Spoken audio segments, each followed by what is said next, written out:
In this video, we're going to talk about double angle and half angle formulas.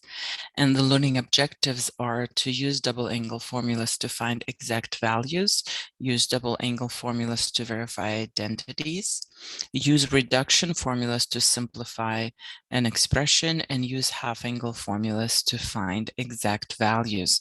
So let's start with derivation of double angle formulas. Where did they come from?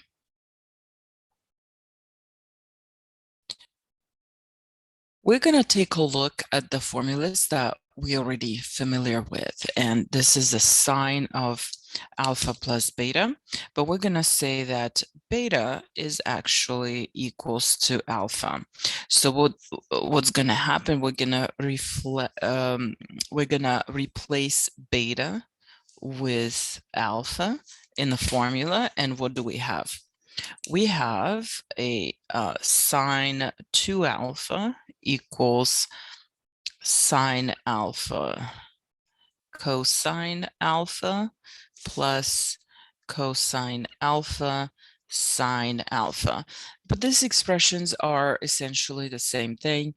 It's just you remember that we can actually switch the order of factors. So, and we're gonna write it as 2 sine alpha cosine alpha. So sine 2 alpha equals 2 sine alpha cosine alpha.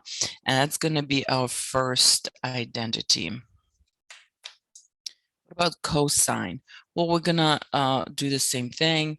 We're going to say beta is actually another alpha.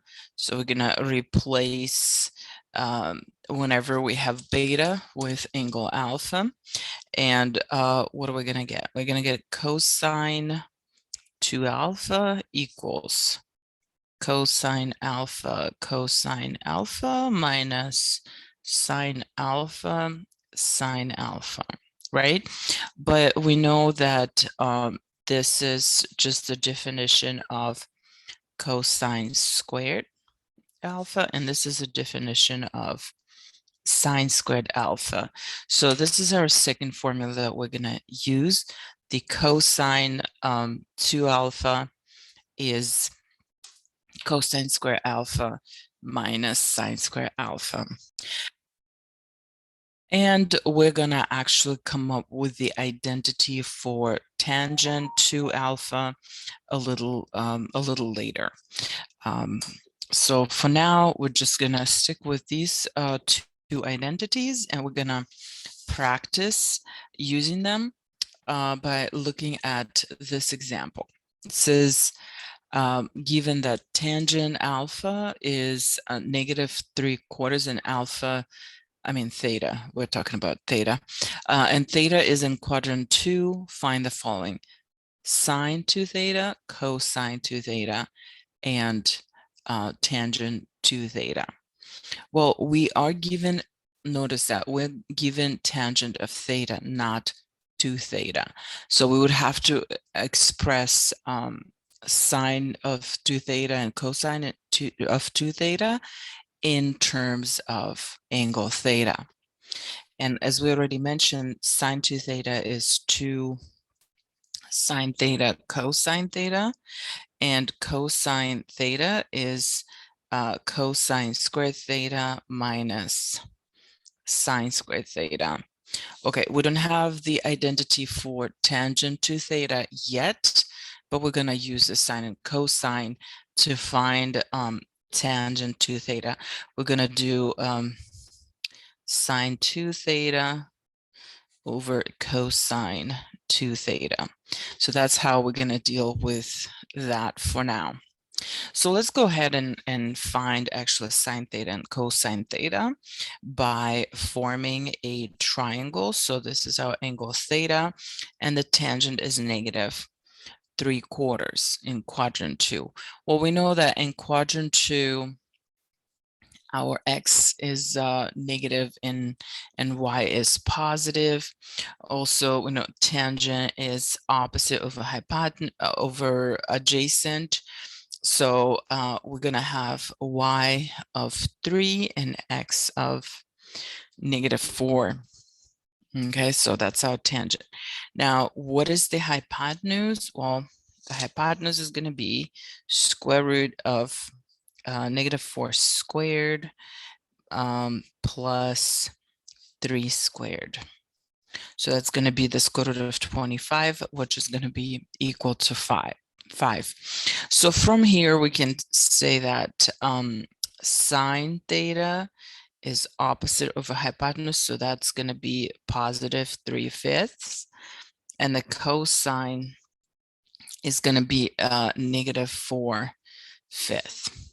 Okay, so we have everything that we need now, and we can actually plug those values in.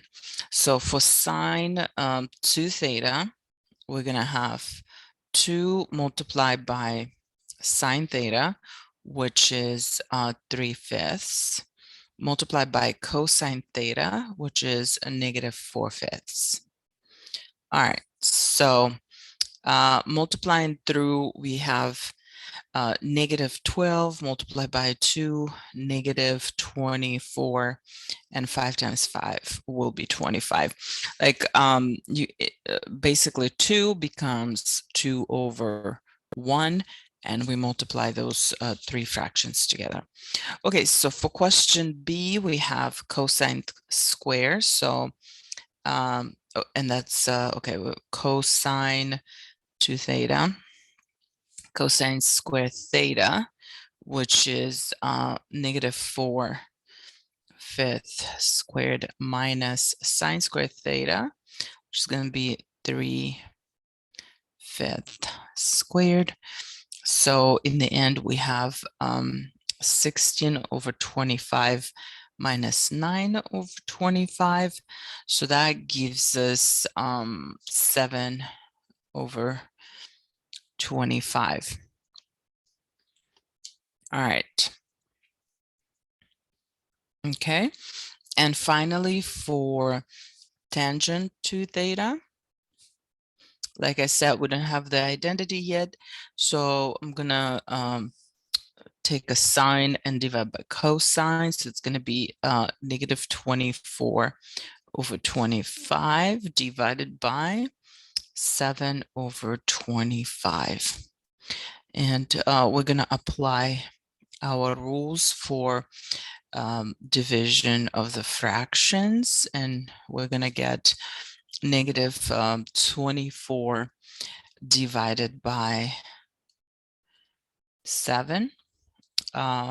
We don't have to, well, we can't simplify it any further, no common factors, and we don't have to actually convert it into an improper fraction. So I'm going to leave it as -24/7. So that's our introduction in the first example. Oh, and before I let you go, I would like you to try this problem. If sine alpha is 5/8 with alpha in quadrant 1, and you're invited to find the cosine 2 alpha. Go ahead and try it. Pause the video, and I'm going to see you in the next one.